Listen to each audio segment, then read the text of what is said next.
नमस्कार, स्वागत है एक बार फिर से चुनावी समर में। हम लेकर आए हैं आपके लिए बीएसपी फैमिली के कुछ और अपडेट्स।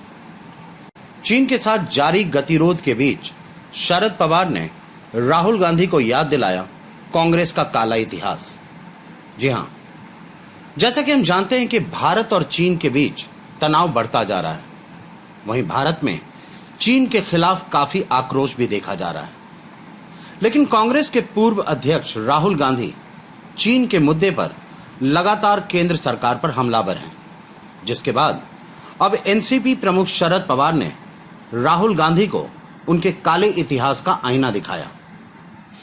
आपको बता दें कि शरद पवार ने कहा कि 1962 में क्या हुआ था इसे हम भूल नहीं सकते, जब चीन ने हमारे 45,000 वर्ग किलोमीटर क्षेत्र पर कब्जा कर लिया था।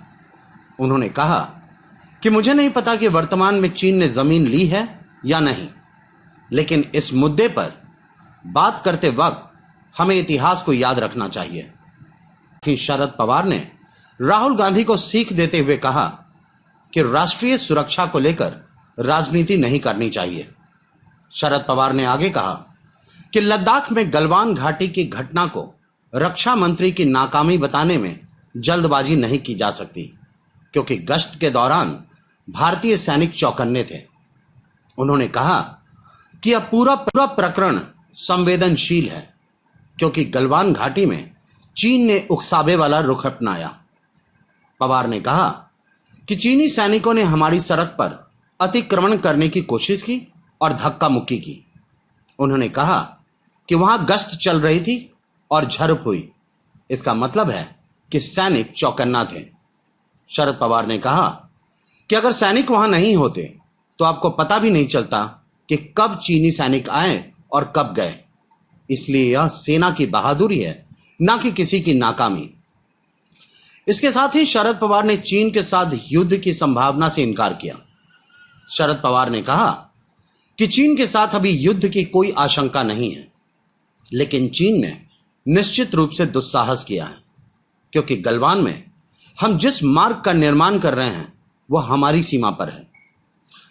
दरअसल पिछले दिनों राहुल गांधी ने प्रधानमंत्री मोदी से कहा कि प्रधानमंत्री बिना डरे बिना घबराए सच बताएं कि चीन ने जमीन ली है और हम कार्रवाई करने जा रहे हैं, तो इस स्थिति में पूरा देश आपके साथ खड़ा है। खैर, चीन के सामने मोदी सरकार भले ही कमजोर पड़ गई हो, लेकिन सेना कमजोर नहीं पड़ी, और राहुल गांधी के बयानों से ऐसा झलक रहा है कि उन्हें सेना की काबिलियत पर भी संदेह है। ऐसे में शरद पवार ने राहुल गांधी को यह याद दिलाया कि जिनके घर शीशे के होते हैं वह दूसरों के घरों पर पत्थर नहीं मारा करते। वैसे शरद पवार भारतीय सेना के साथ हैं, जिसे सुनकर सेना भी गदगद हो गई होगी, और उम्मीद है कि पक्ष और विपक्ष मिलकर चीन के खिलाफ हमला बोलेंगे। हमारे साथ बने रहने के लिए आपका धन्यवाद। आप हमारे प्रोग्राम्स को today's.com पर भी देख सकते हैं, और आप हमें टुडेज टीवी पर ट्वीट भी कर सकते हैं। Thank you.